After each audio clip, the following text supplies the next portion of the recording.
Is being recorded. You can go ahead, Elias.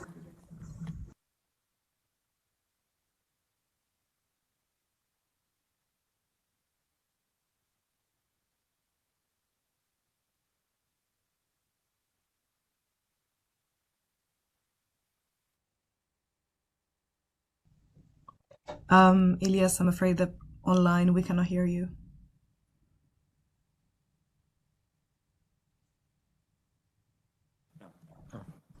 Hello?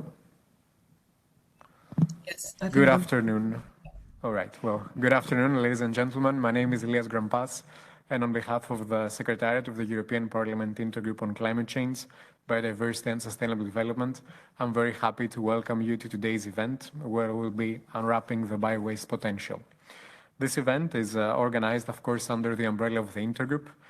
Is hosted by MEP Ms. Sarah Wiener, MEP for the Greens Group from Austria, and we're delighted to have held this event in collaboration with ECBPI, the European Circular Bioeconomy Policy Initiative. To begin with, I'd like to underline that I'm very happy to have Ms. Wiener providing the official opening remarks of the event. Ms. Wiener, it's with great pleasure having you with us today. Maybe right on time before we kickstart the discussion, just to provide some housekeeping rules for our audience. First of all, the event is recorded, and the recording will be made available on the website of the event as of tomorrow, alongside any PPTs, of course. And in the meantime, to have a discussion as interactive as possible, online participants send us your questions via the Q&As box at the right-hand side of the platform. In doing so, please remember to choose the all panelists option so we can see all questions as they appear. And for participants in the room, of course, the situation is slightly easier. You can just raise your hand and we'll take as many questions as possible in the course of the discussion. Once again, thank you all for joining us today. And with no further ado, I leave the event's official opening remarks to hosting MEP Ms. Sarah Wiener.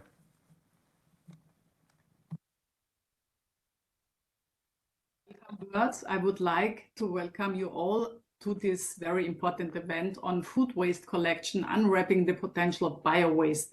Even though I'm hosting this event, I would like to express my warmest thanks to the staff behind the Biodiversity Working Group for organizing it. Thank you so much. The issue of food waste and the potential of biowaste has never been more important. Right now, we are in a situation where food prices are rising enormously and the gap between rich and poor is widening. Increasing weather extremes are degrading the stability of global food systems. In addition, there are crises such as COVID pandemic and the war we are currently experiencing in Ukraine, which are having a global impact. In fact, the prevalence of malnutrition increased during the COVID-19 pandemic, and up to 161 million more people were affected by hunger in 2020 than in 2019. That is many people as live in the whole Bangladesh.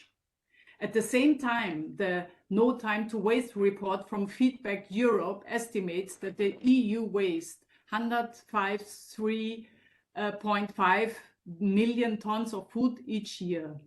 Food waste costs EU businesses and households billions of euros a year and is responsible for at least 6% of the EU total greenhouse gas emissions.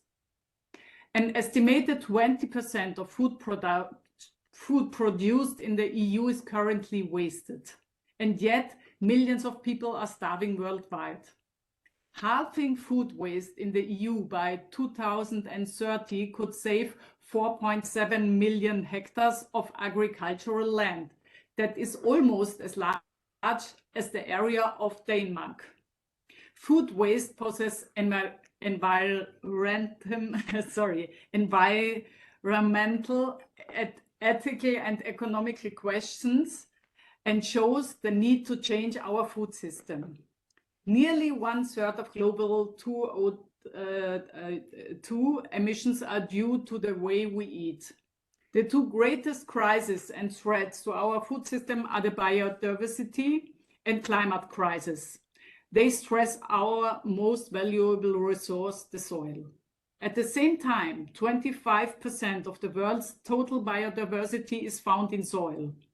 This diversity ranges from earthworms to the smallest invisible single-celled organism. Intensive land use systems are leaching our soils. For example, 65 to 75% of agricultural soils are over-fertilized. When more than half of our soil are over-fertilized, this does not leave our planet health unaffected.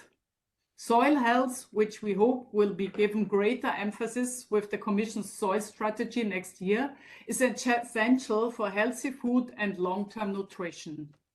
Organic fertilizers are needed for healthy soils and healthy plants.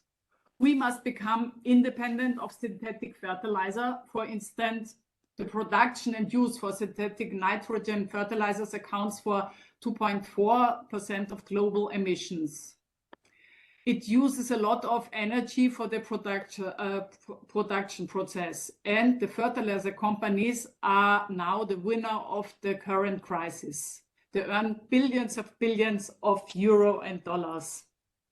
The EU exceeds what are considered safe planetary boundaries for fertilizers by a factor of 3 for nitrogen and by a factor of 2 for phosphorus. Nutrient losses can account up to 60% with excessive fertilizer applications. This will damage our plants. Faster buckling our cereals, higher susceptibility to frost heat, plant diseases are the consequences. Also, 80% of marine ecosystems are affected by eutrophication. This means that almost all of our oceans contain too much nitrogen, with severely affects underwater life.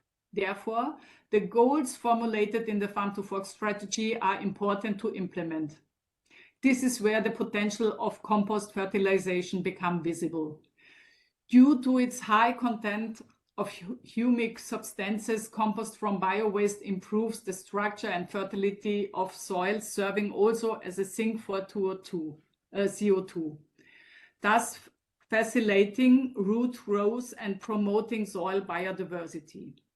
But compost can also be contaminated with numerous compounds, for example, plastic particles, mostly due to incorrect sorting by the waste producer, that is households. The contamination even increases when covering areas of a high pollution density, as is also evident from experience in Germany with a steadily increasing proportion of biowaste. In Germany alone, private households composted around 2.6 million tons of biowaste in 2020.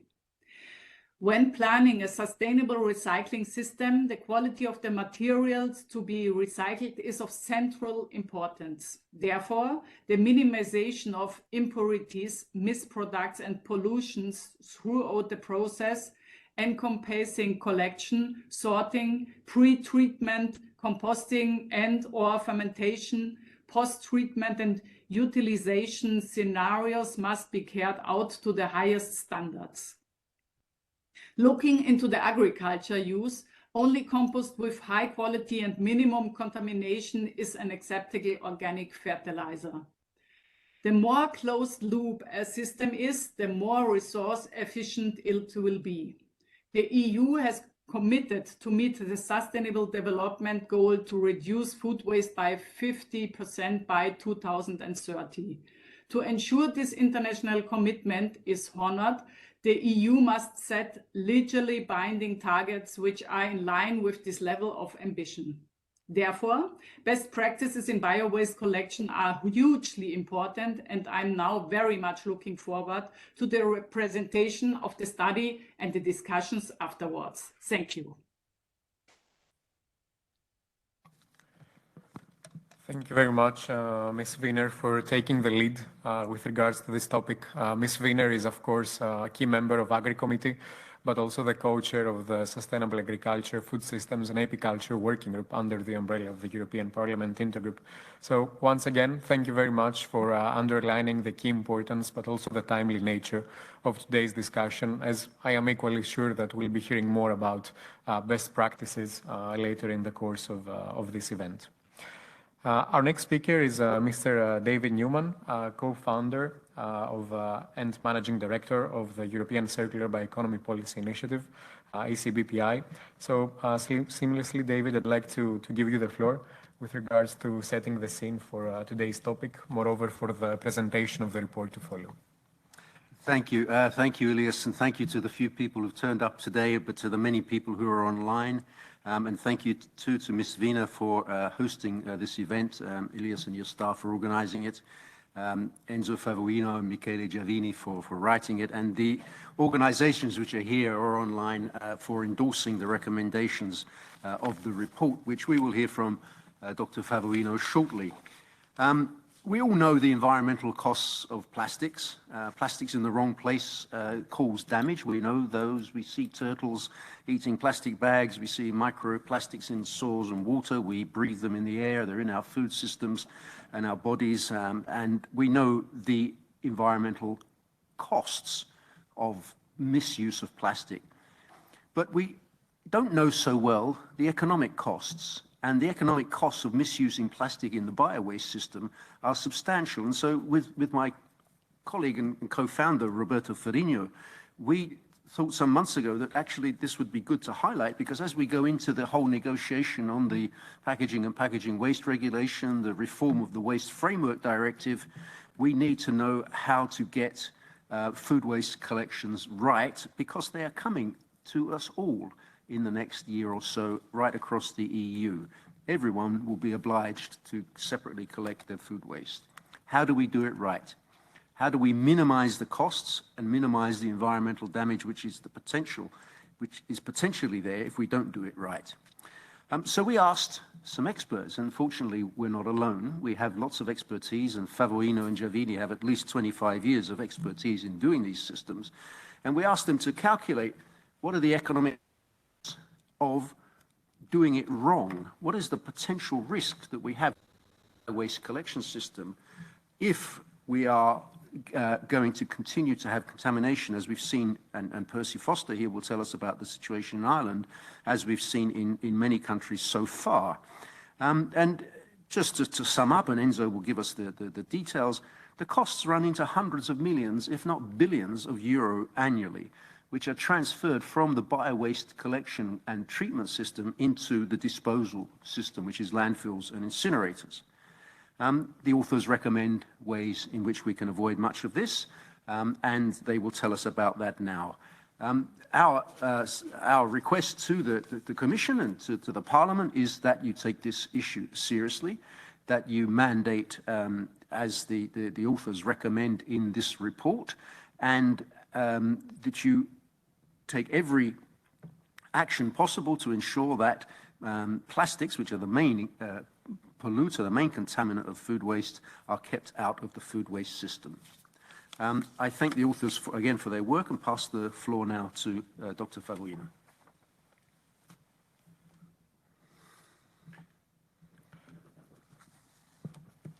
Thank you very much, David. And if I may just come in on this part, I'd like to thank you once again for underlining the importance of unwrapping the biowaste potential, but also of the various operational, environmental, and economic benefits of reducing plastic pollution in biowaste, compost, and digestate in the EU. And on this note, you're very right. I think the best suited person to take us through the findings of the report is Mr. Enzo Favoino, researcher and advisor for waste and biowaste management, zero waste schemes and circular economy for Scuola Agraria del Parco di Monza. So thank you very much for being with us today, and the floor is yours. Thank you, Elias. Let me duly thank the EP Intergroup and MEP Wiener for hosting the event. With no further ado, let me share my screen so I can share the findings of the study. Okay, I think you're watching my presentation in slideshow mode. Please confirm. Are you watching my presentation? Yes, that's great. Okay, thanks. Thanks, Elias. Okay, let me set the scene first of all. What is the context? We do have this obligation, which is right around the corner. By January the 1st, 2024, separate collection of the organics will have to be implemented everywhere across Europe.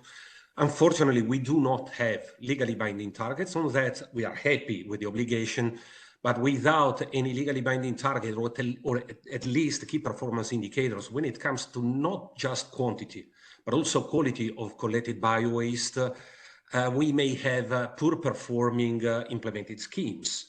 To draw the concept to its extreme consequences, in order to comply with such an obligation, a local decision maker, a mayor, a deputy mayor, may just plan putting a wheelie bin in the main square of the municipality. They may say, okay, we are meeting the obligation, we are complying with the obligation, but that will really deliver very poor results, both in terms of quantity and quality. The focus of today is on quality, but we will take our steps also from previous surveys that surveyed the potential, the total potential capture of biowaste and what is the distance to target.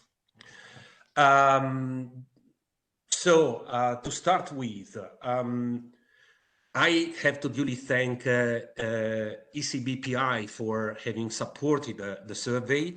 Remarkably, the survey was endorsed by a series of networks. Some of them relate to circular economy, zero waste programs, and so on and so forth, because we do know that biowaste is key if we want to get to very ambitious level of material recovery, as the ones mandated by the European Waste Framework Directive, 65% preparation for use and recycling, which is basically net material recovery, but we want to go well beyond such a level, something which is already happening here and there across Europe.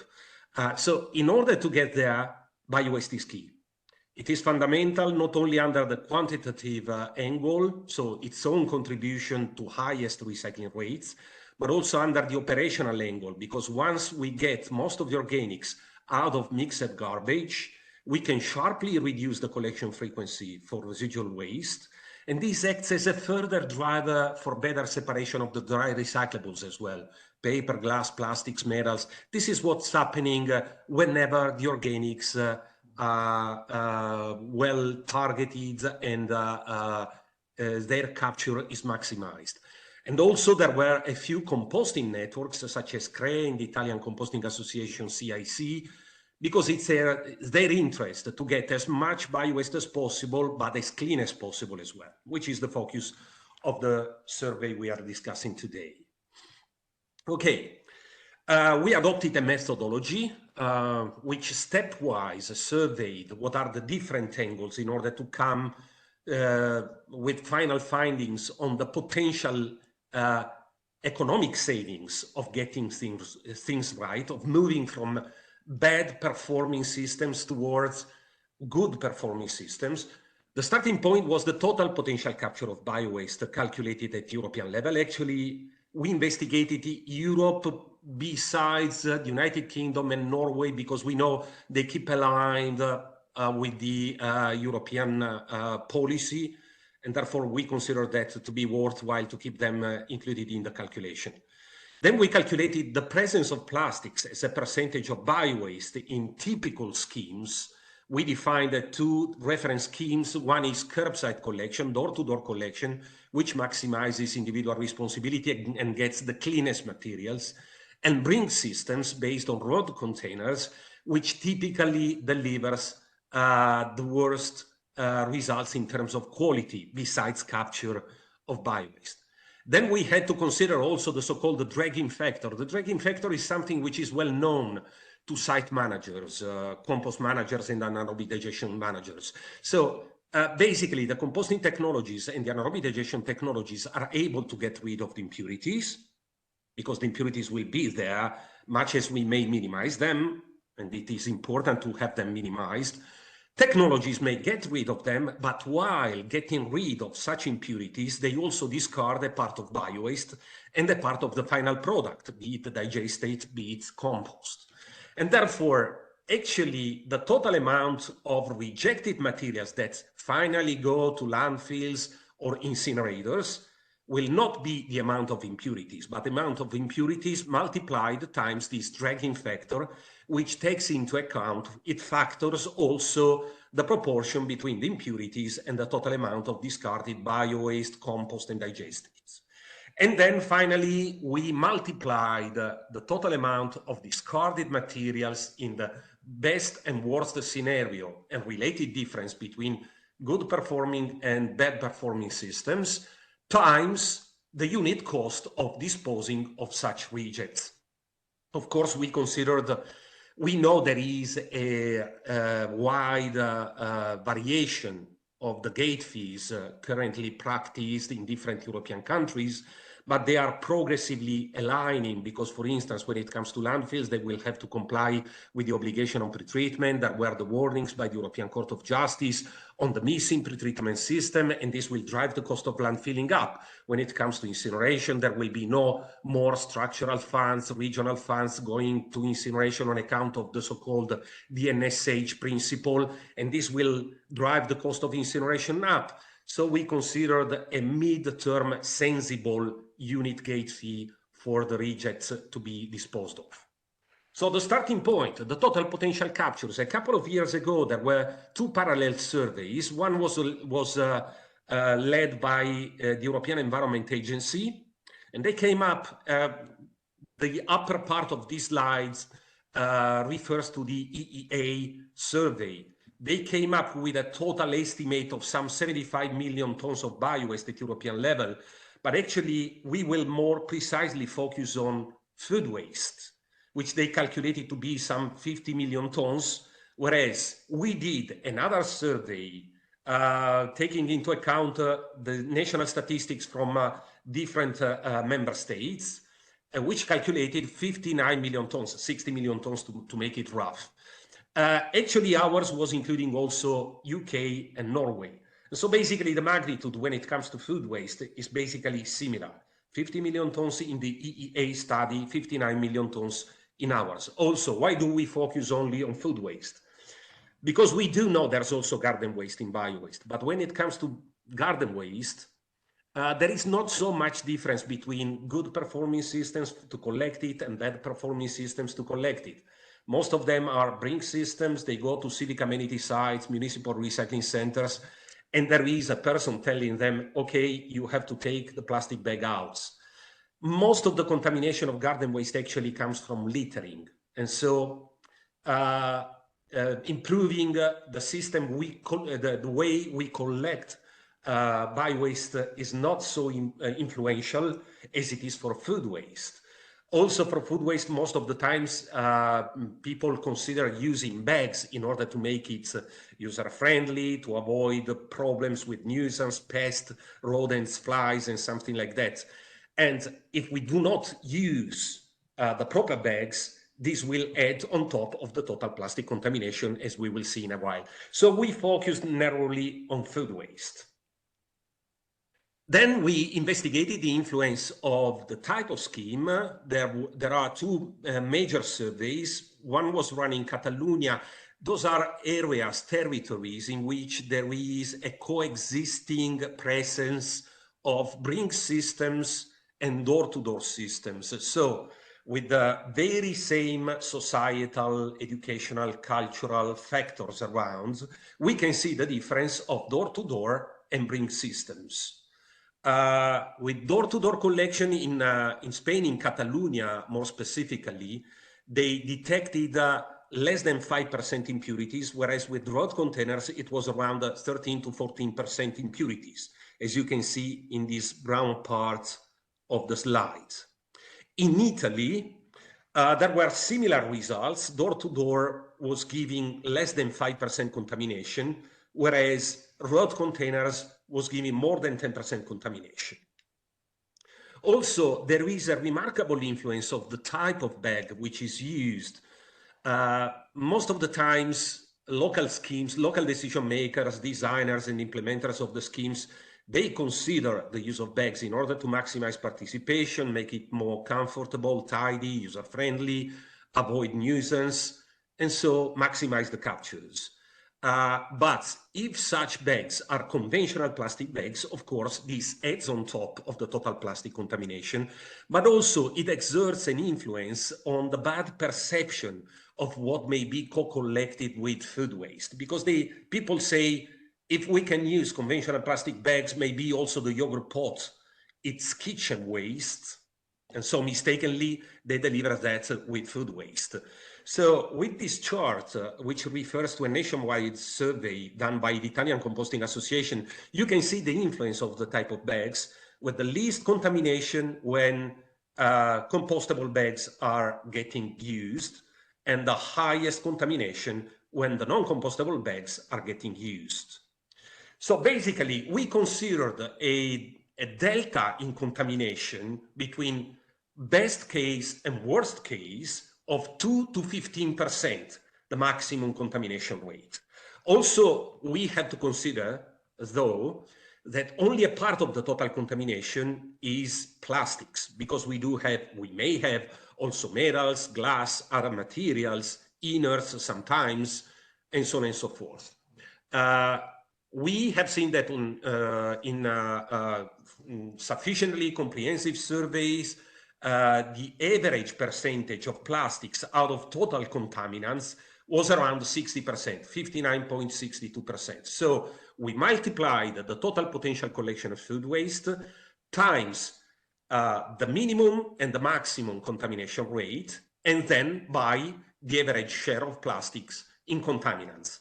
So we came up with the total potential plastic contamination at 2% and 15% contamination rate and related difference. What matters most is the difference, because it nudges us into thinking what may be the benefit of moving from the worst to the best scenario. Then we factored the so-called dragging factor. I already told you what is the dragging factor. On average, this is 2.75. It may be ranging between 2 and 6%. We adopted the most diffused dragging factor, which is 2.75. This gives us the total amount of discarded materials, including not only contaminants, impurities, but also discarded biowaste, compost, and digestates, once we adopt primary screens, hydropulpers, final refining steps in order to get rid of the contaminants.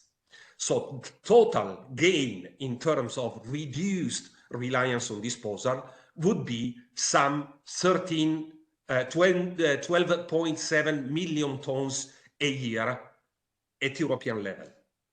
And finally, we multiplied these times the trending cost of disposal of rejects. We assumed 150 euros a ton, which may be sensible in the midterm on account of what we consider the increasing cost for landfilling, for compliance with the Landfill Directive 99/31, the increasing cost of incineration for no more funds to new incinerators, also the proposed inclusion of incineration in the emission trading scheme, and so on and so forth. So the total gain for Europe for moving from a poor performing system towards a good performing system would be in the region of 2 billion euros. It's staggering. It's a staggering amount. So finally, of course, we want to share the recommendations we singled out based on the findings of the survey. First of all, we should adopt schemes that preserve as much as possible the principle of individual responsibility. In this respect, the door-to-door collection delivers always the best result, because we may exert control. There is a bilateral correspondence between a given container, be it at the bag, the wheelie bin, the bucket, and the owner of that container. And this keeps control on the system and delivers the best results in participation, in behavior, and related results. We should be banning the use of conventional plastic bags. Whenever the local designers and implementers and collectors adopt bags in order to make the system user-friendly, one should mandate that such bags be compostable or digestible in dedicated sites. Thanks God, we do have a rock-solid reference standard at European level that was established back in 2002. It's EN 13432, which is for industrial composting. We may consider also a future standard that more specifically may target anaerobic digestion systems. For the moment, in many sites, anaerobic digestion sites, anyway, they are considering EN 13432 for a good approximation of what is their need, of course. Then we should be designing out of the system the so-called problem plastics that more likely are included in food waste. This is a step which is also considered in the proposed regulation on packaging and packaging waste, which went public last week. For instance, when it comes to compostable packaging, it mandates such items as the coffee pots and the tea bags to be compostable, and also the stickers, the labels to be put on fruits and vegetables. They should be compostable because most probably they will end up in compostable waste and therefore to composting sites. So the European regulation is considering mandating compostability of such items. That's a great step forward, to our opinion. Point 4 is we should be adopting operational layouts that minimize the so-called dragging factor. So also in designing the composting and anaerobic digestion sites, we should be able to optimize the system in a way that minimizes the amount of discarded biowaste, compost, and digestates that gets out of the system together with impurities. And finally, we should always be making the management of rejects significantly more expensive so as to drive decision-making towards best collection systems, best management systems for composting and anaerobic digestion, thereby minimizing the total amount of discarded materials. So I'm basically done, but let me top it up with saying that, okay, we surveyed the economic benefits of minimizing the amount of plastics inside collected biowaste. But of course, we should be considering that when discussing biowaste, we are discussing about a fundamental item to make agriculture more sustainable. We have got the Farm to Fork initiative, we have got the carbon farming initiative. MEP Wiener drew our attention to reduce eutrophication. Also, I would say carbon sequestration in soils.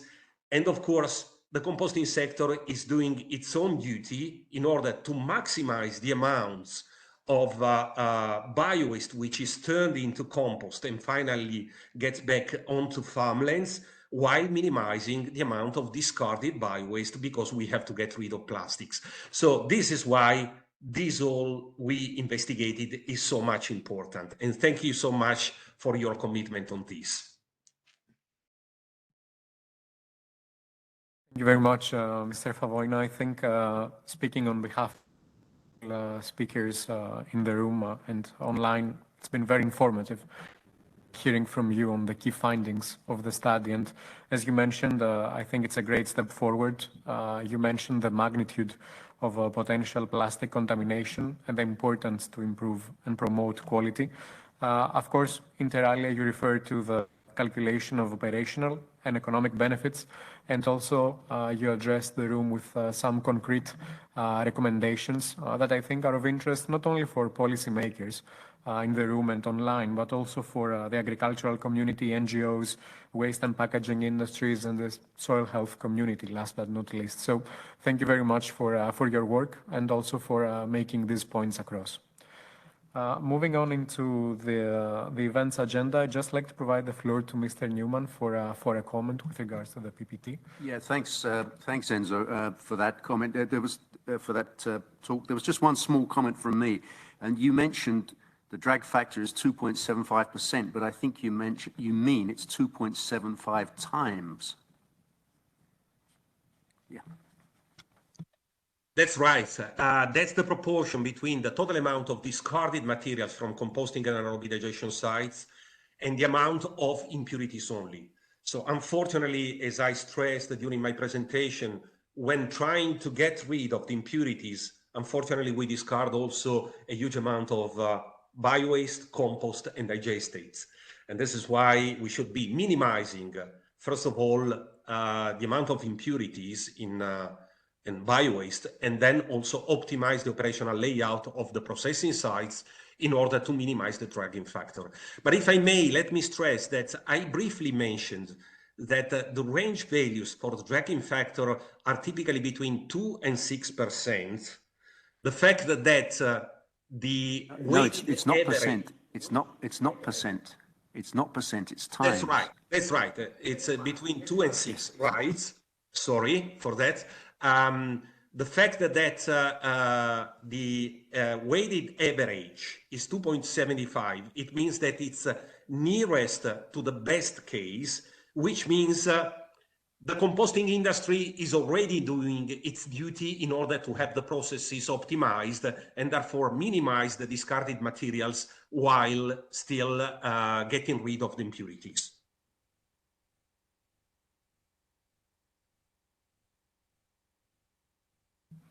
Thank you very much, Enzo, for your follow-up, and David for your comment in the first place. Our next speaker is Ms. Joanna Bernsel, Deputy Head of the F2 Unit on Bioeconomy, Chemicals and Cosmetics within DG GROW in the European Commission. So, Ms. Bernsel, thank you very much for joining us today, as it's with pleasure to hear more from you on DG GROW's work, but also point of view with regards to today's topic. Yes, thank you very much, Mr. Grampas. Thank you for the floor. Thanks a lot for the invitation to the intergroup and also to ECBPI for having me speak. I promise to be short, partially because I think we're a little bit behind schedule and also because I don't work on waste, but I do work on fertilizers. So I'm in DG GROW indeed, in the unit dealing with bioeconomy and chemicals and fertilizers, and actually the broader portfolio of products that we refer to as fertilizing products nowadays. So including soil improvers and growing media, for instance. That portfolio is dealt with by my unit. I think my colleague Sylvia Ale from DG Environment will say a few more words on waste management after me. So indeed, from that perspective, it is extremely interesting to have clean raw materials for organic fertilizers. And Ms. Wiener already reminded us of the urgency to act because of eutrophication and the ethical and environmental aspects of food waste. So I can scrap those speaking points from my own script. But there's one more reason why now is a very, very pertinent time to act to boost organic fertilizers. And that is because the prices of mineral fertilizers is skyrocketing right now. So it's an excellent opportunity to walk the talk and really try to boost nutrient recycling as much as we can. The prices of fertilizers are likely to remain high for quite some time. It is affected by some Russian export restrictions on fertilizers because they have a significant part of the global market share. They used to have 15%. But it's mainly because of the energy prices, the gas prices that are resulting from the war that results from the Russia's invasion of Ukraine.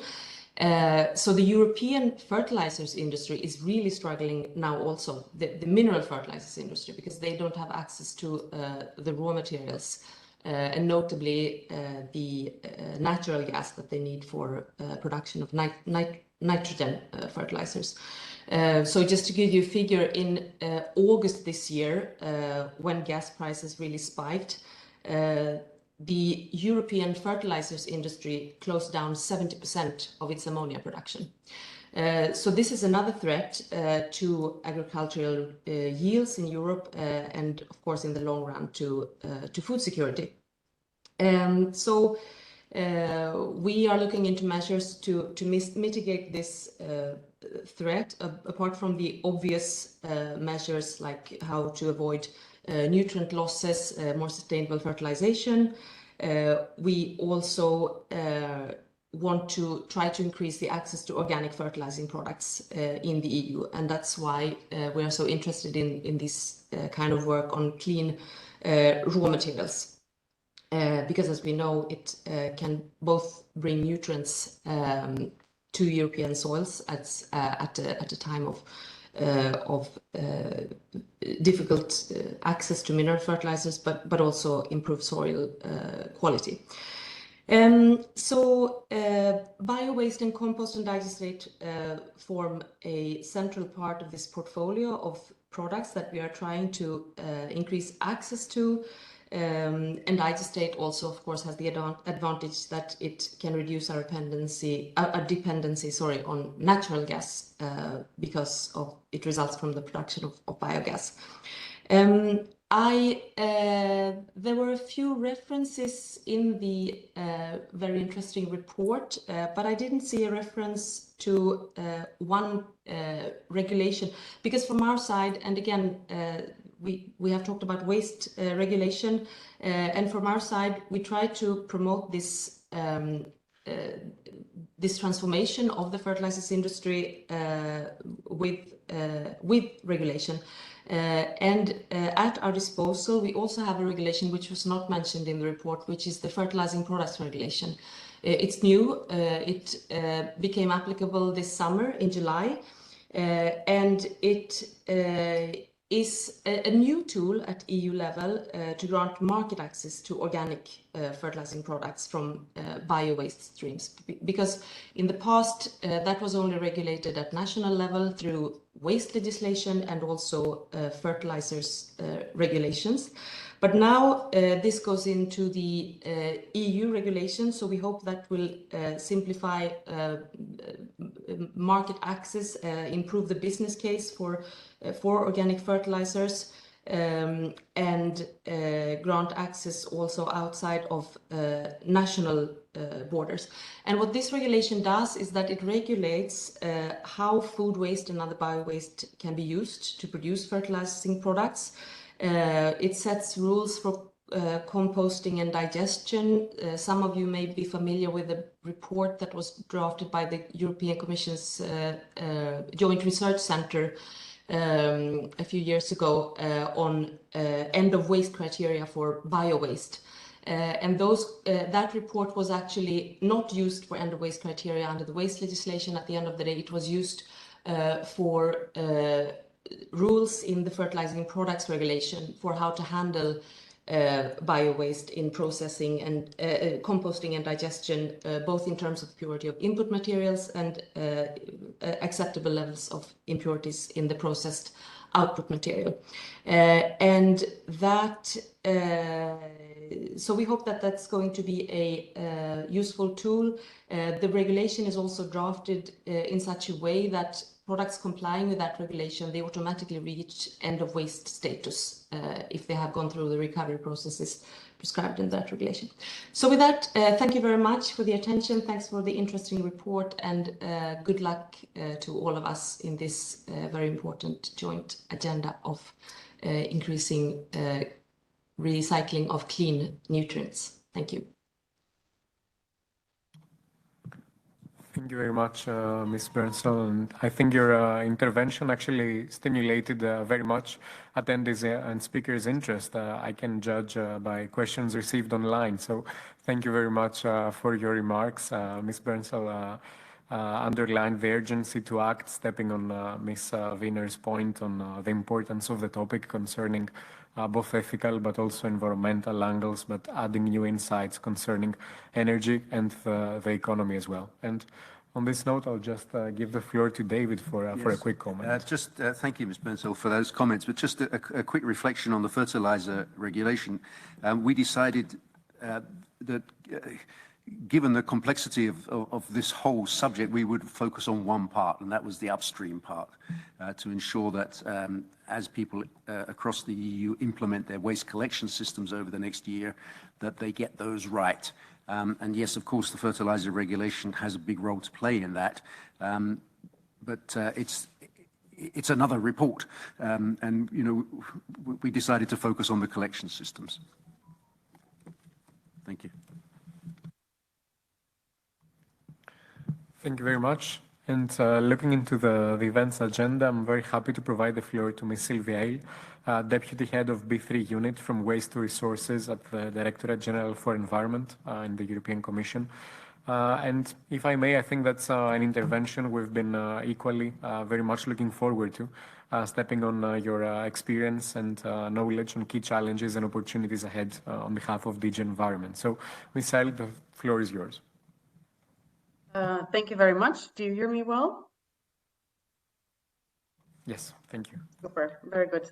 So I also will start with thanking the organizers and the honorable member, Ms. Wiener, for inviting us, for organizing this event, and also putting together the stakeholders that are active in this area. So I think I've read the study. It is very interesting. I think you're putting a lot of information together, you know, in terms of the data that you have collected and the impacts you have assessed. So I think this is very helpful in the current state where we are, where member states are taking decisions on how to properly implement the obligations on biowaste separate collection, as well as responding to with their policy measures and actions on how to tackle different crises that the governments are currently facing. So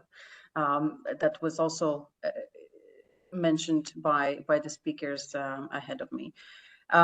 So from the Commission's perspective, as I said, this is a very useful tool to guide our policy work, but yeah, more importantly, that of the member states and the stakeholders involved. So as was already recalled several times today, so we have waste legislation that regulates biowaste in a relatively a detailed way compared to many other waste streams. And in particular, we have strong rules that have been introduced since 2018 that oblige member states to introduce separate collection of biowaste. It introduces also high recycling targets, in particular for municipal waste, which I think there is a common agreement that without serious action on biowaste, those targets simply cannot be reached. There's several other measures that we have in relation to taxonomy as well, and in relation to certain other economic instruments that we have in the Commission, so in relation to funding use that also facilitate action on separate collection and treatment of biowaste. So our focus now is to see how member states are implementing these new obligations. So we are engaging with the member states to see where, you know, what is their progress in putting in place the necessary legislation as a start, and how they are planning the investments and the strategies to ensure that the infrastructure is put in place for the separate collection involving the municipalities, in establishing very clear obligations on the high capture rate for biowaste, as well as in relation to other stakeholders that are that would also be involved in establishing appropriate level of treatment capacities to recover nutrients or energy from this waste fraction. So as I said, we're looking at a number of aspects, so and processes on how that we have in the Commission. I would mention a few of those to illustrate what how we look into this. So we have a clear obligation on the member states to ensure that their waste management plans are updated regularly, and in particular to take into account these new obligations. So we are looking for measures in those plans that would clearly identify national strategies for biowaste management and how they would ensure separate collection, including the funding for those separate collection activities. And we are verifying that these plans do comply with these requirements of the directive. And as one of the sort of the sticks that we use is restricting member states' access to cohesion funding if this homework essentially is not done. So far we have seen a very great activity at member states and regional level to indeed update these plans in order to ensure that they have access to the financing for the waste policies. The other aspect is the early warning report that we are currently working on. So this is an early warning report that's envisaged in our waste legislation. It is a compliance promotion tool that the Commission is obliged to issue. So we are currently preparing this report and it would be published in spring next year, where we'll be assessing the member states' progress in complying with the 2025 recycling targets for municipal waste. And in that context, we'll be assessing what is their progress in terms of biowaste management. And I can already give some indication that the conclusions of this assessment will be quite worrying, because more than half of the member states will have, we will assess them as being at risk of meeting such targets, and therefore we will be in that process also looking at specific recommendations for measures that member states should be taking to improve their situation. And so particular focus on this in this process, and the recommendations will be on biowaste, since there are certain best practices that can be agreed upon, and the overall importance of biowaste in terms of municipal waste performance. There is there will be a clear message that reinforced efforts need to be placed on those activities. So in terms of separate collection, in terms of promoting home composting, in terms of scaling up the recycling capacities that match the amount of separately collected biowaste, as well as we're going to be focusing on uptake of biowaste derived products.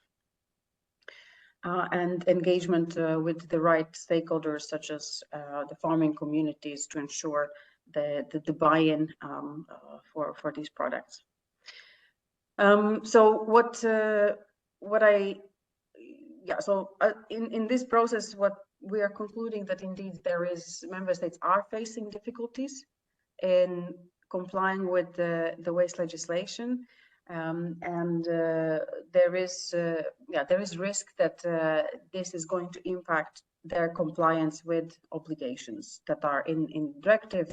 So in terms of the separate collection obligation itself, as well as the recycling targets, and that could potentially also be even further impaired when other rules come in, such as the rule of in the waste from directive that as of 2027 only biowaste that has been separately collected, that it can be counted towards the recycling performance.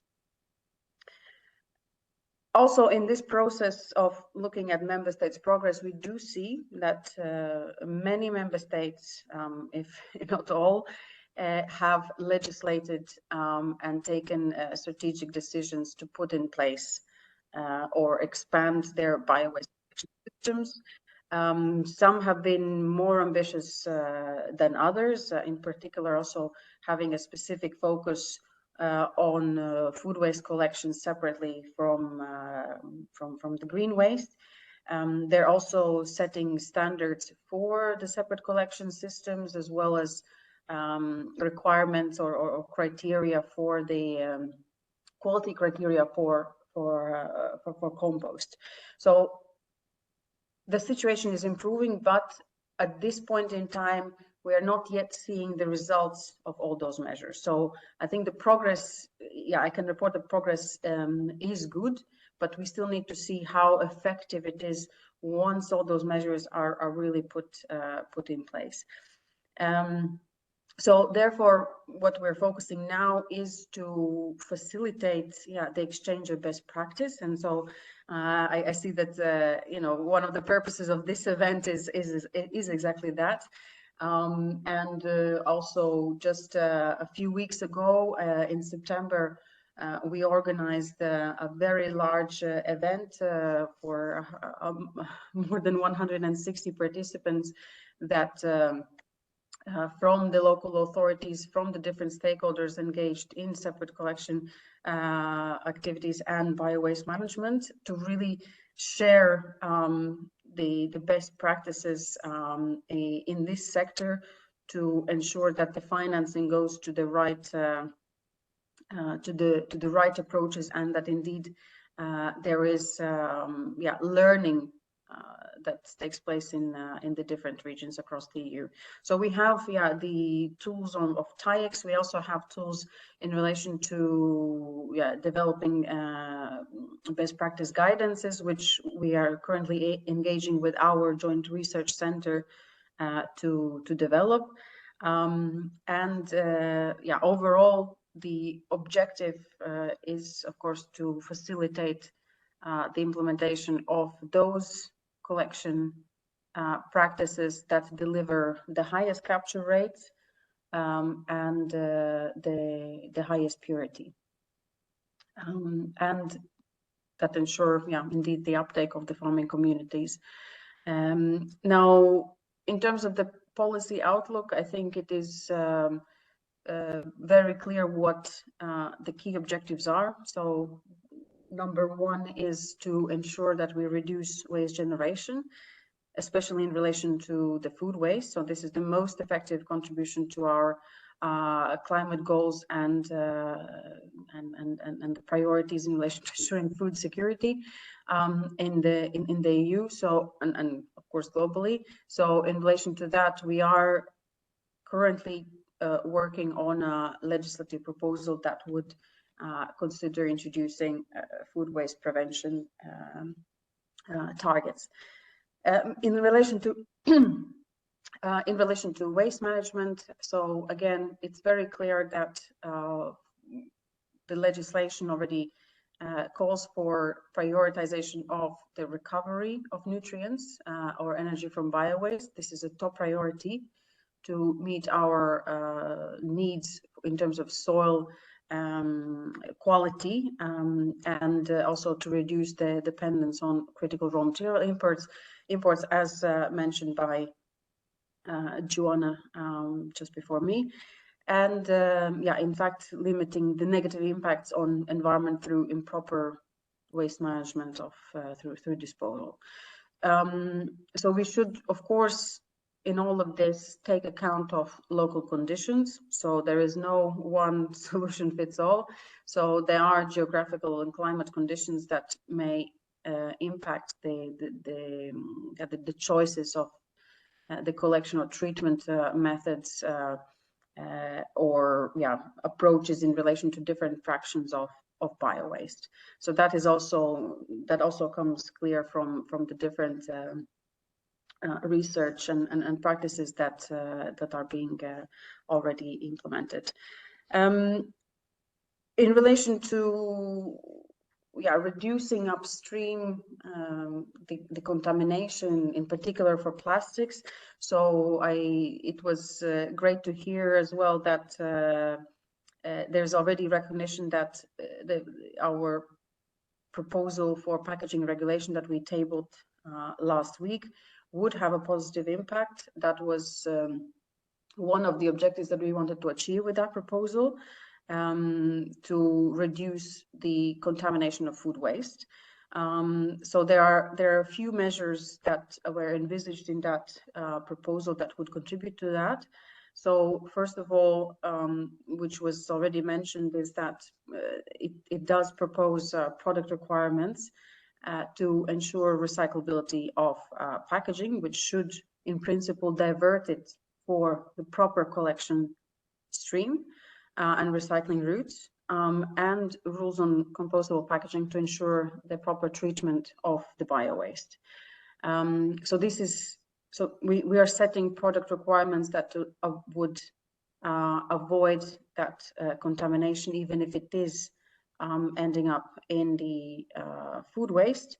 And ideally, it does not end up in food waste due to their ability to be recycled properly.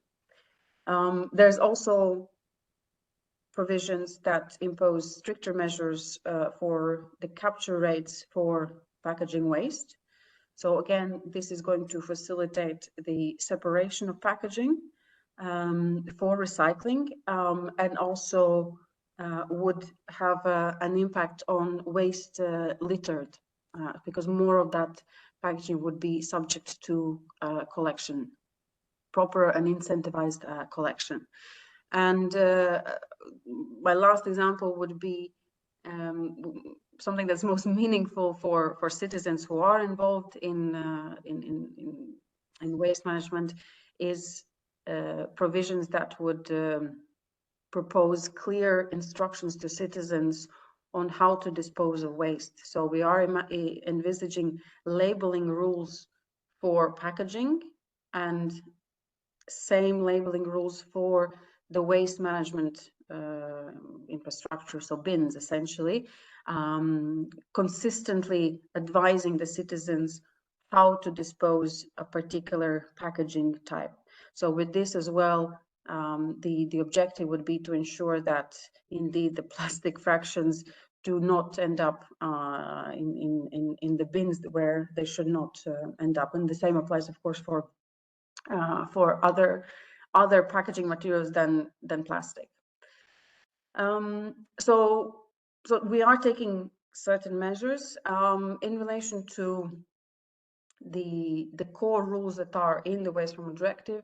We are currently at the moment of reflection, as I mentioned. So we need to see how member states are implementing those rules. So deadline is coming up very quickly. So we want to see how they are acting. What is the impact of the measures that they have already taken? So in the meantime, we are committed to promoting the best practice tools. Supporting also different research that is ongoing in the area.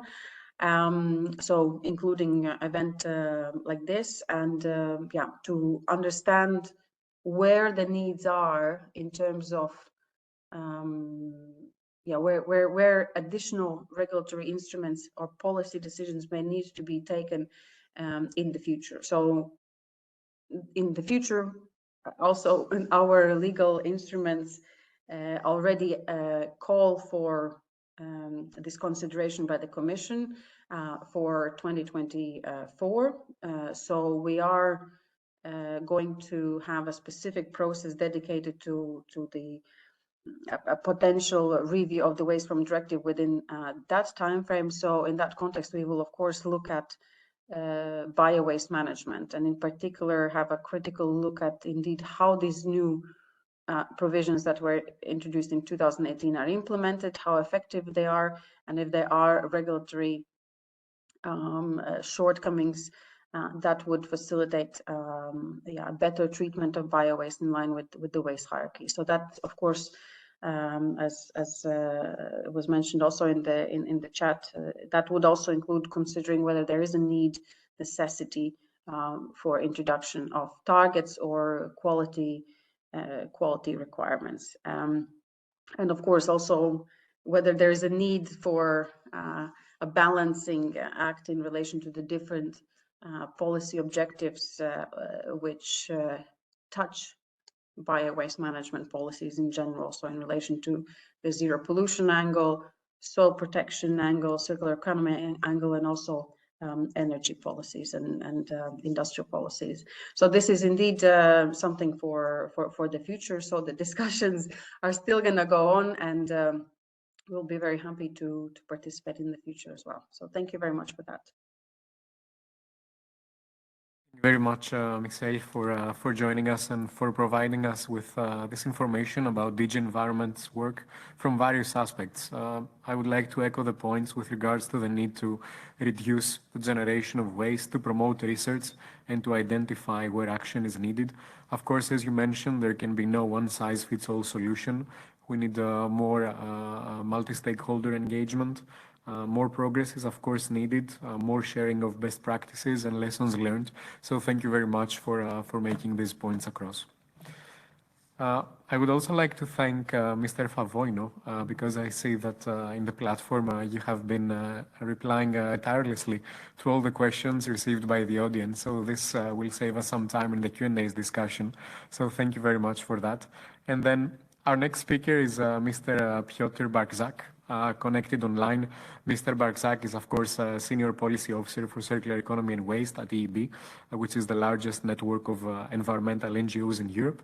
And of course, within that, Piotr has been chairing its waste working group since almost 10 years. So, Piotr, thank you very much for your commitment and joining us today. And with no further ado, the floor is yours.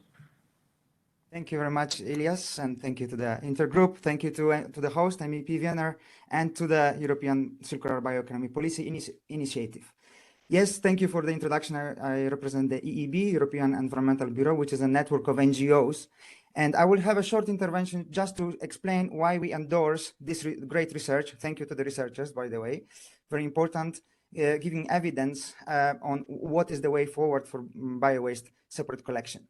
I also want to say in the beginning that I'm joining you today from Kigali, Rwanda, because these days there is the World Circular Economy Forum happening here. And I can also confirm to you that there is an attention for biowaste very much here as a creation of soil improvers and of black soldier flies, you know, to create nutrients for animals and so on. So the added value of separate collection of biowaste is very well recognized here. However, there is no legislation in place such horizontal and comprehensive as we have in Europe. And I have to say that I'm very proud, very often speaking here with different stakeholders, either governments, UNEP or businesses. I'm proud for what we have already in Europe in place in terms of legislation at EU level, at least. Of course, now it has to be implemented, but we do have the binding waste hierarchy, Article 4. We do have Article 22 that will oblige the separate collection. It was mentioned today, of course, also. We have targets and we have standards. So this is very important, which is not, other geographies are not so successful in that yet. So, but few points only. I'm very happy. I mentioned waste hierarchy, and so I'm very happy that it was also mentioned here today that the first priority must be food waste reduction. And here I just want to say one sentence to the Commission, who is also here today, that we have, and to all of you, that we have a revision of the Waste Framework Directive in a few months. I mean, it's happening, but it will be announced in spring next year. And this is a unique opportunity to finally have a binding food waste reduction target, a binding one, according to the SDG number 12.3. So yes, in Waste Framework Directive, the Article 9 has to be made binding. So that's the first point, and I think everybody agrees. And then we have Article 22, separate collection. But it's actually, when you look at the text, it says separated at source, which means that either it can be separately collected, or it can be composted, or home composted, or in a collectivity, community composting. And there is one more sentence saying, and not mixed with other types of waste.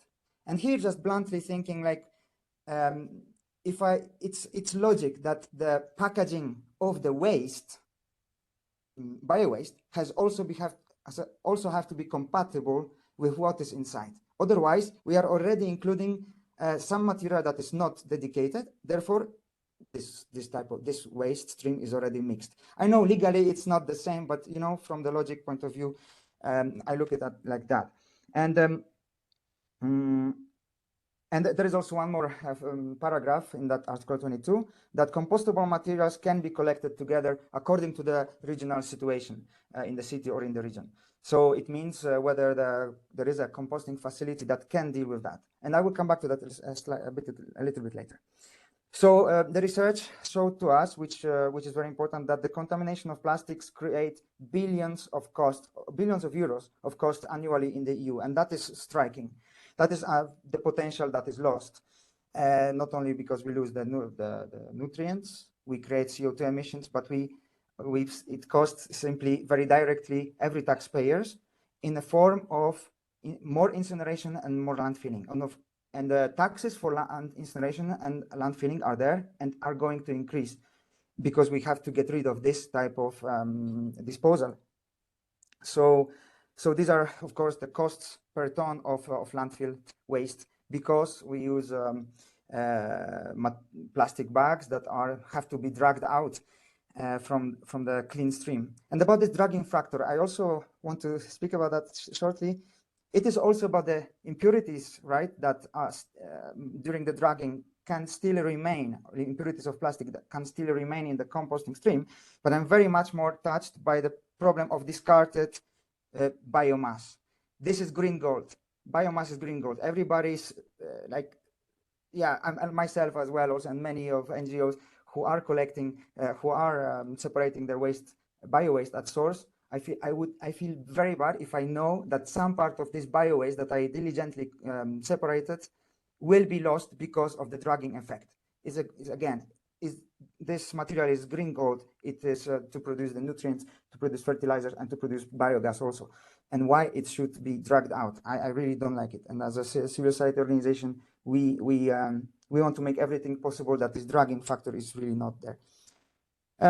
There are, of course, some good practices of bio-waste collections without any bag, okay? And that should be preserved if there are there, either community composting or directly in bins. That is fine if it exists. They exist, and that should be continued. Although we know, it was mentioned by researcher Dr. Enzo Forno, that with collecting in households without any bag might be a bit difficult because of the smells and dirtiness of the bin inside. And we have to do also everything possible that citizens are encouraged to do this in a correct way. But if there are ways, again, to do this without any bag, that should be preserved.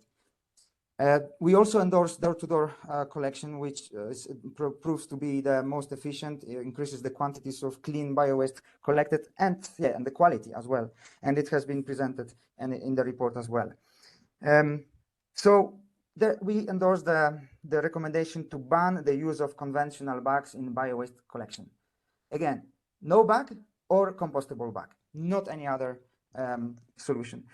And compostable bag means that it has to be also composted in the local facility that exists there. It might mean that the facility has to upgrade to be able to compost it. Otherwise, the city should say if the facility is not able to compost it, then the city probably should say, then we use no bags.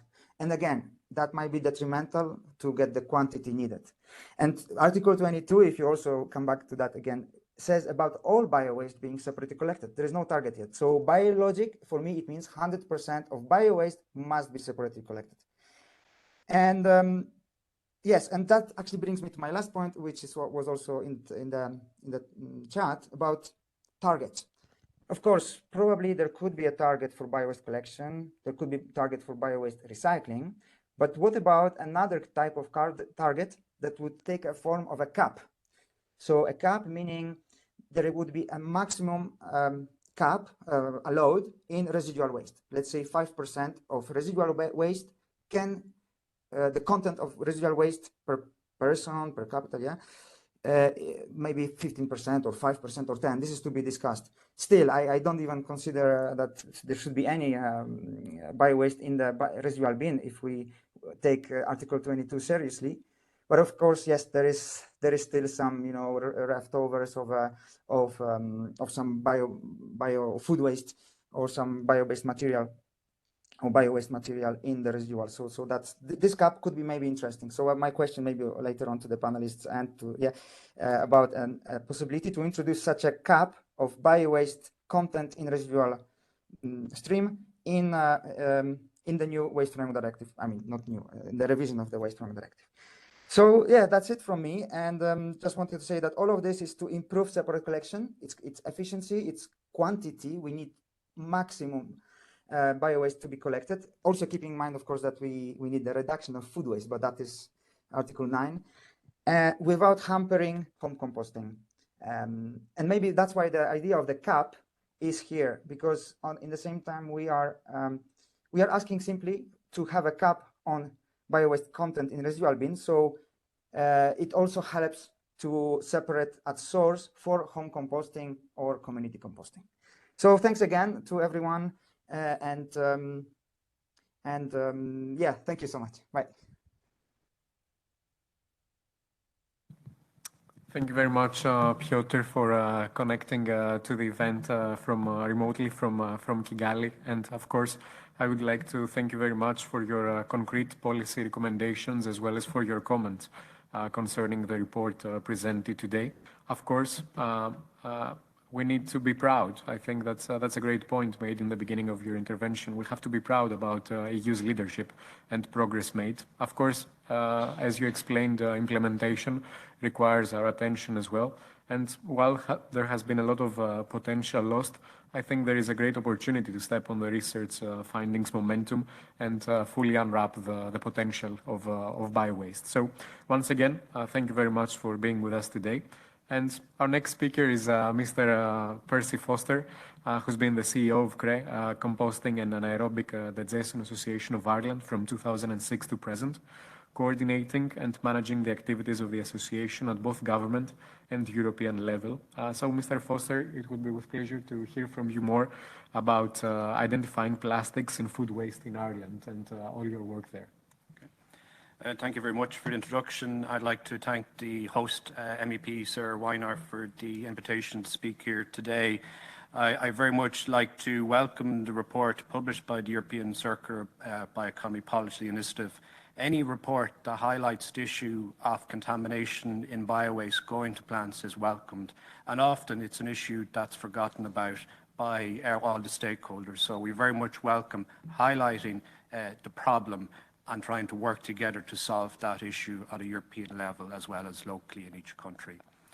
The presentation I'm going to talk about today is really just going to talk about a research project that's happening in Ireland and just explain some of the outcomes of that research that's ongoing that I think some people in the audience will find very interesting. So in the next slide, if we could just move along. So this project I very much is funded by the Irish Environmental Protection Agency from the research department, and I very much like to thank them for their foresight in funding this research project, which is looking at the scale and the quantities of plastics that is found in food waste in Ireland.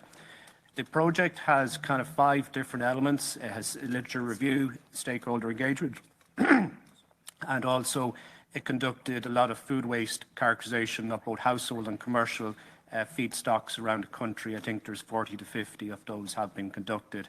And then with the problem plastics found in those collections, I think the top 40 or so items that they thought there could be plastic in it have been analysed by an independent laboratory, the LCA Centre in the Netherlands, to confirm if there's plastic present or not. And finally, the project is they're looking at solutions how to eliminate plastics in food waste in the first place. So the next 2 slides are just examples in Ireland of some of the worst case scenarios of contamination found in biowaste collections. So you can see, first of all, this is from a household collection route. The level of contamination was at 17%, which is quite shocking. And you can see in the centre is the biowaste after had been separated out to contamination. About 130 kilograms were separated. And you can see on the left-hand side of the biowaste that there is wood, there's tissues that are compostable, there's some plastic bags, there are compostable bags there as well, and then some tea bags. And then on the right-hand side, you will see that there's a lot of soft films, a lot of plastic bags causing the contamination. Some plastic bottles, glass bottles, tin cans, aluminium cans, there's some nappies as well, and then also plastic coated paper there as well. So as I said, this is just one example of a scenario in Ireland. Average, but it gives you kind of the worst case scenario that the researchers have found to date. Next slide is from the commercial feedstock. So you can see with the commercial feedstock is 130 kilograms were analysed. You can see that the clean food waste is in the centre of the photograph. And on the left-hand side, there is some compostable bags, some tissues, some wooden cutlery. But then on the right-hand side, there's contamination such as plastic bags, glass bottles, plastic bottles, metal cans, aluminium cans, and also then at the bottom of the screen, you can see that there's tea bags. But then on the right-hand side, which is kind of gold in colour, is kind of the butter type sachets, and then also the food condiments at the bottom, the kind of the ketchups, the mustard type materials as well. So you can see 9% is still quite large, but there are maybe some ways to reduce that going forward. So that's from a commercial food waste collection in Ireland. So in that project, as I mentioned, they looked at a number of items found in the food waste collections to see do they contain plastics or not. And on the next slide, it's going to show us some examples of some products that we independently analysed. So you can see on the left-hand side that the vegetable nets is quite a common material, so that kind of holds kind of onions. And you can see that it's plastic, and the tab as well also is plastic. Also to the right-hand side of that circular image is a rubber band. So there's a lot of rubber bands that hold scallions that are also in bio-waste collections. Also, what's quite interesting, if you look at the Bewleys, the sugar sachets, the pepper and salt, they actually have a plastic coating inside. I thought they were purely paper, but that's not the case. Also with the butter sachet, that material is typically aluminium with paper, but also there is a plastic lining inside of it. In the middle photograph, you can see a little odd-shaped material, and that was quite common. That is actually the insert of a juice bottle. So a lot of people are very lazy in Ireland, where they put the little kind of plastic tab in the closest bin, which is probably their food waste caddy in the kitchen. Also, there's a tab there in bread. You can see in bread pan packages to kind of keep the bread pan closed. There's a plastic tab, and it's plastic, but then also the adhesive is also plastic as well. Also, there are a number of supermarket chains have a paper wrap around bananas instead of a plastic bag. Interestingly, they say that the packaging is 100% compostable, don't provide any certification, but when we analyse, the adhesive actually contains mixed polymers. The last image also is just one example where we found a lot in the commercial food waste is that there are hand wipes. So in the hand wipes, there are actually PET and PE plastic as well. On the right-hand side, that circular image is actually the plastic ring around a milk bottle, and a lot of them appear in food waste collections. And because of their shape, they break down into different smaller particle size and end up in the final compost. Also, what's quite interesting is that little tab on the right-hand side is kind of the ketchup seal. So in those bottles of sauces in your home, there's a seal that you have to remove. A lot of people are putting that into the closest container, which is your food waste caddy. If we go to the next slide, you will see also other products as well, fruit stickers. The researchers noticed that there were kind of two types of stickers that they found in food waste and seen in the final compost is stickers which don't change their colour and are quite very vibrant. And it turns out that the main sticker component of them is a plastic as well as the glue also containing plastics. But then there's also some paper-based fruit stickers which have adhesive, which that is plastic as well. There's also just one example. There's various coffee pods on the market as well, and this is just one where you can see that they contain plastic also. Also, on the commercial food waste, there's a lot of food condiments for ketchup and mustard and mayonnaise, and as you can see, they're made of plastic as well. Also, we, the researchers in the project looked at about 90% of the tea bags on the Irish market. And when there's a mixture of tea bags that do contain conventional plastics, there are also some that contain compostable plastics, PLA. What's very interesting is none of the suppliers on the market of degradable bags have any certification. And it's something that nobody's made to me why they don't have the European certification. But also quite interesting in just one of the products here, where the bag itself has PLA, the actual tab contains plastic. The nappies, unfortunately, there's a lot of nappies, and people think it's okay to put nappies into their biowaste collection. And you can see there's various fibers that contain plastic in nappies that go into biowaste. And I think there's a lot more education can be done around that. But also with all these type of products, if you go to the next slide, you will see that we're very much in the favor of looking at prevention and maybe designing out these problem plastics. When you come to the juice bottle that I referred to, there's actually containers on the market where when you unscrew the tap, the cap, also it breaks a seal inside the juice bottle and that seal stays attached to it. So it is possible to design out solutions. The milk bottle rings that I mentioned about under the SUP directive, they're going to be tethered to caps, so that issue hopefully will be solved in the not too distant future. When it comes to the ketchup seals, surely there must be a way to design that out, and I'll put that up to the food manufacturers to see if they can find a solution to that.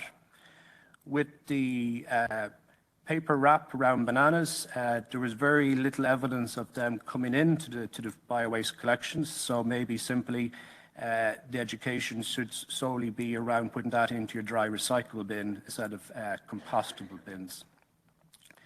When it comes to the ketchup sachets, I think possibly we should be looking at the two markets. One as where you have a sit-down situation in a restaurant. Instead of providing the individual sachets, you can see there one restaurant in Ireland, they didn't provide them, but they provide the ketchup bottle that you'd have in your home. On-the-go takeaway, in America, there is one provider where it asks its customers, do they want ketchup sachets, instead of giving them a handful with their takeaway. So I think there could be some ways where we can try and reduce that. When it comes to tea bags, on the Irish market where there was a mixture of PLA bags, compostable material, but then also conventional plastic, we did find one product on the market that was purely paper-based. So a paper solution is possible. When it comes to vegetable nets that are quite common, there are some cotton-based nets on the market, but unfortunately they have a plastic tab attached to that, and maybe there could be a paper solution looked at that as a solution. Fruit stickers, which is a common issue that gets into the final compost and digestate, because of their shape, they curl up, they get through the screening process. There is a technology called natural branding, which lasers on logos, but I'd also just ask, do we really need fruit stickers? In Flanders, they have legislation where they say fruit stickers are only allowed unless for health reasons, and if so, they're compostable. So that just gives you some ideas where sometimes it might be easy to provide compostable alternatives. Well, I think first of all, we need to look at trying to prevent and design out some of these problem plastics in the first place. In the next slide, I think, as I mentioned before, contamination limits in feedstocks is critical and is often an issue that's often forgotten about. We do have limits in the final compost quality and digestate quality, but really it's too late at this stage. We need to focus on the front end before it comes into the plants. Yes, there are technologies that can be employed, and usually it's a combination of a few different technologies at plants to remove contamination, but no one technology or combination of technologies are 100% efficient in removing contamination. We should focus on the feedstocks before they get to the plants for processing. We should have limits on the waste producer, the waste collector, and also the waste processors at the gate of what they can accept. and the Waste Framework Directive should encourage setting of those limits. I know recently in some countries, in Germany and also in Austria, the legislators are looking at setting limits on feedstocks quality before they go to plants, and that's something that I hope happens, and I hope it happens across other countries in Europe as well. Finally, I think in my last slide, the research project, if you can just see that photograph on the left-hand side, at compost, midway through a composting process. And in that diagram, if it's a bit hard to see, you can see that there's a lot of light plastic films were found. You can see fruit stickers were found. You can see that the plastic bottle rings were found, and glass. So there's a lot of light contaminants were found midway through the composting process. And in this research that's been conducted, they're going to have an online workshop in February. So you're all very much, hopefully, will attend that event where the researchers are going to present some practical solutions and to get some feedback from people on those solutions.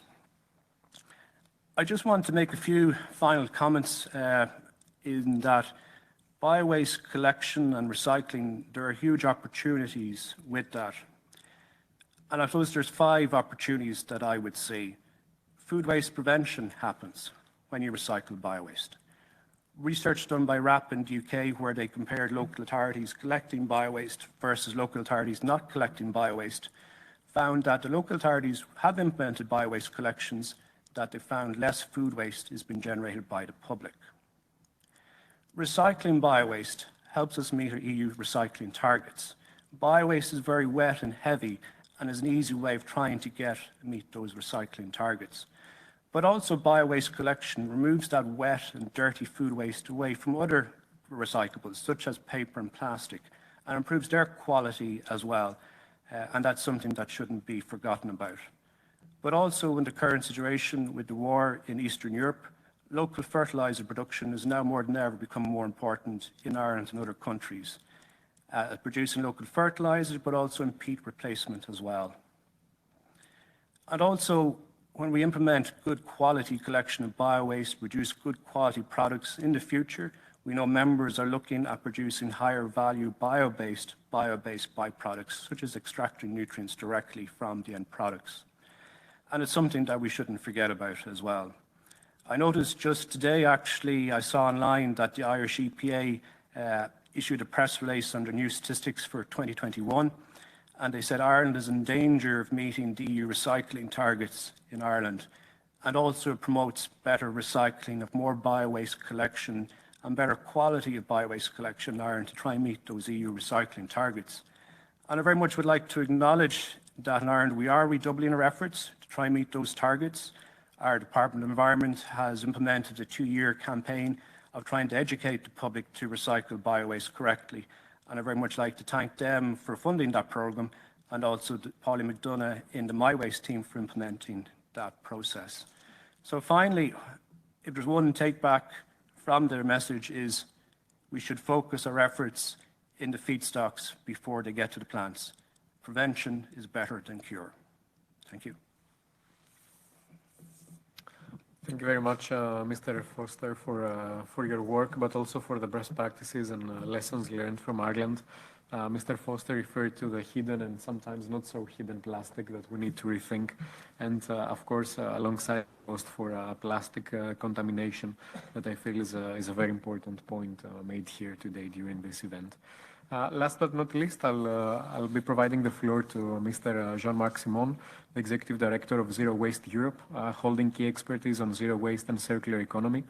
Furthermore, of course, Mr. Simon is a member of the Steering Board Committee of the Break Free from Plastic movement, a global movement envisioning a future free from plastic pollution. So, Mr. Simon, the vision is there. How shall we best move ahead from your standpoint?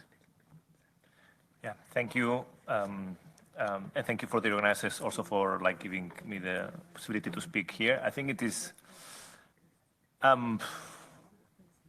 is quite a key issue. The contamination in biowaste is something that, and good that you mentioned about the break free from plastic, because something has not been mentioned yet, is actually the magnitude of of the problem we're talking about. According to the study, we're talking around 5 million tons of plastic waste. To put that in perspective, the production of plastic in Europe is 55 million tons. So we're talking about 10% of the plastic produced in Europe actually ends up in the bio-waste bin. That is huge. I mean, if we don't talk about other contamination, only from a plastic perspective, and also who is responsible for that. In principle, should be the producers of that plastic waste who should be actually at least contributing to this, but we know that extended producer responsibility schemes, actually, they don't cover any costs related to their packaging ending up anywhere that is not in the packaging bin. So I think there's a clear free riding of some plastic industry or the plastic or the packaging industry on taxpayers and also on the soils as well, because that actually is contaminating the source. So also to put it in perspective, the Circular Plastic Alliance set up by DG Growth set the goal of 10 million tons of recycled plastic waste by 2030. And here we see that we have 5 million tons in the wrong place that actually could help with that. So we really have resources in the wrong place, and it looks like a low-hanging fruit to get this plastic out of there. So that's my first point. The second point is on the implementation of separate collection. At Zero Waste Europe, we have groups in 28 European countries, so beyond the European Union as well, including Ukraine, who are doing amazing work. We have a certification for zero waste cities. And what this certification does is actually it helps set objectives for a city and a roadmap to increase the performance. Normally, the first thing you do when you actually sit down with city officials on this is try to optimize the separate collection of organics, because that's basically how you optimize the economics, the logistics, and also how do actually you reduce costs. Because if you get a contamination out of bio-waste, the whole thing becomes a lot more manageable, becomes cheaper, etc. And we see that it works. We see that it works, and basically all the good performers in source separation in Europe actually have gone to more like going away from anonymized solutions, which are open bins, and have focused on actually door-to-door separate collection of organics.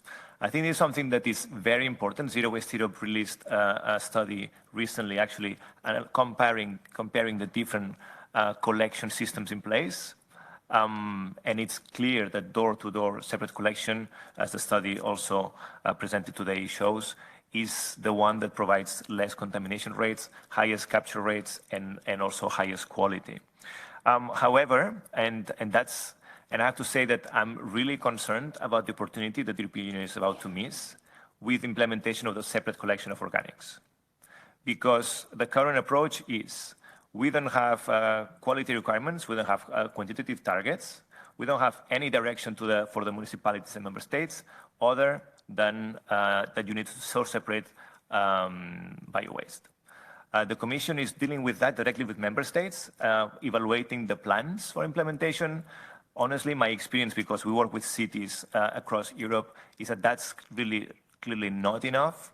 I can tell you lots of examples of cities that are planning to implement a separate collection of organics. I was 3 weeks ago in southern Spain, and I'm not going to name the city, but I met with like quite a big city. There's going to get next generation funds to implement a separate collection of bio-waste, and they're going to put open containers in the streets, and they know very well that they're not going to meet the targets. They know that this is not the solution, but EU is paying for this, and they're going to meet the requirements of the European Union, that is, that people will have the chance to bring bio-waste there. We know it's going to be highly contaminated. We know it's going to be low capture rates. The municipality knows that.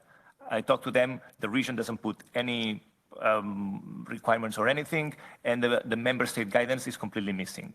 So it's great to talk to the member states, but if we actually are not a lot more normative, we're actually requesting that, for example, all the measures that have been mentioned, like a cap on bio-waste in residual waste, or like banning plastic bin liners, or measures like this, the municipalities in Europe are going to miss this opportunity. And the reason why this is key is because you don't change the separate collection of bio-waste every second year. most of the municipalities in Europe are going to do this in the next 2 or 3 years. They're going to get it wrong, and it's going to take us another decade to get it right. And for me, it's one of these key things where we have everything at hand to get it right, and we're going to miss this opportunity.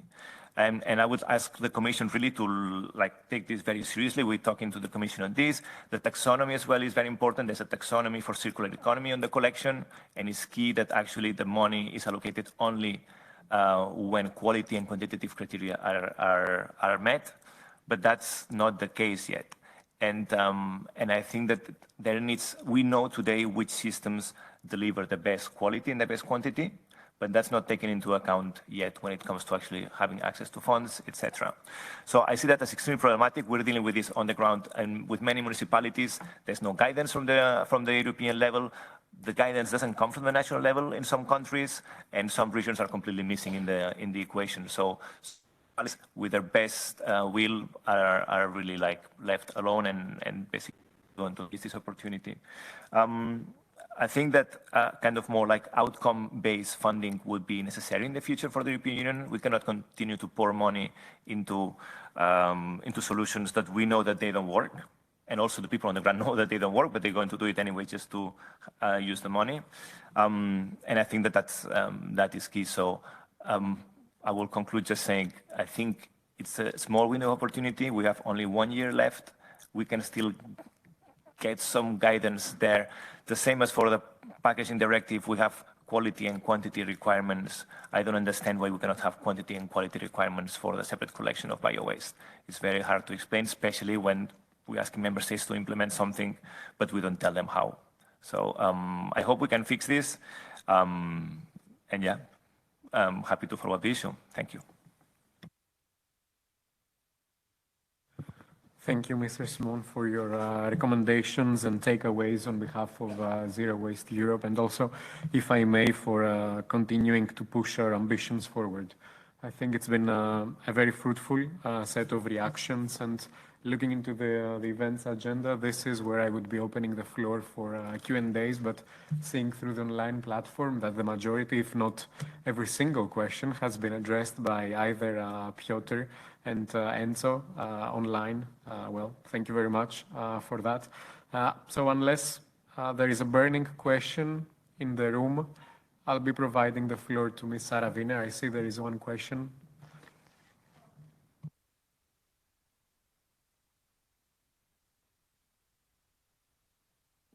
Okay, thank you.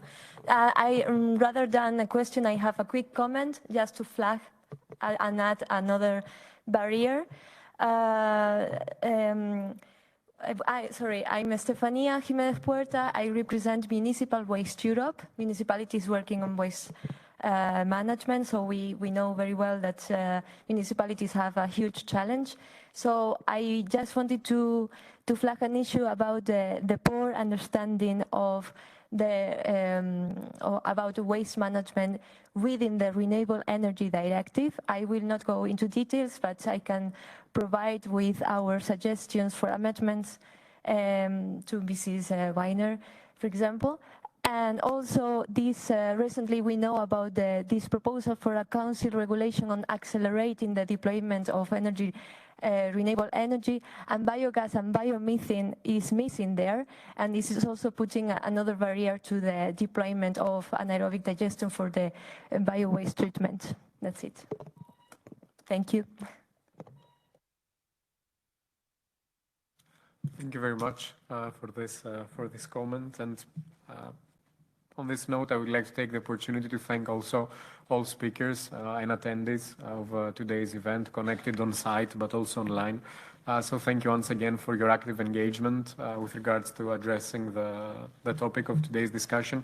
A warm thanks, of course, goes to ECBPI for kindly co-organizing, and in the first place to MEP Ms. Sara Wiener and her team for taking the lead with regards to this event today. So on this note, thank you very much for being with us today. I'll just give the floor to Ms. Wiener for the official closing remarks of the event. So thank you, Elias. Thank you, all of us, that you listen so long and give a very good input to this topic. And I think we touched up on several important issues. We need to give more consideration to the solution mentioned, to use more compostable bags and to make management which is not designed for recycling more expensive. Plastic and bio-waste is a huge problem, not only for our environment, but also for our health. In connection with bio-waste, I would also like to mention the pollution and contamination of compostable bio-waste by pesticides. Studies show that pesticide residues, especially in the processing of fruit and vegetable waste, can be a problem for human health and the environment. I would also like to thank Johanna Berncio from the Commission for raising the issue of synthetic mineral fertilizer. Here, two solutions are urgently needed. I mention here the windfall tax and the need to stop supporting producers of synthetic fertilizer who are currently profiting from the current crisis with public money. But we mainly wanted to talk about bio-waste collection system today. We as policymakers should take the solution mentioned today to heart and put these issues of the potential of bio-waste more in our agenda. At the same time, we also need to sensitize consumers on the problematic of separating waste and promote composting at home, for example. Because consumers are the linchpin when it comes to separating organic waste. And I'm pretty sure if everybody has listened your speech, they would understand why it's so important to act. Here, the talks with the member states and the initiatives on informing the consumers more, which Silvia Eile mentioned, are enormously important. But we cannot rely on strategy plans alone. We should take concrete action. Let us start by stopping the continuation of wasteful use of resources and relying more on scientific evidence to do so, like the suggestion we hear today. Sharing best practices across member states is also one step in the right direction. So, and I have a tip. I learned that we should drink more water from the tap and not from the bottles. Maybe everybody here in this audience and at home can do this. This is very simple. And then I'm very grateful that you give me so much information about themes. I'm not really into it. I would like if you give me amendments and feed me with information that I can do something on political level. I think it's very, very important. Thank you very much for today's discussion and thank you again for all the organizers and have a good afternoon.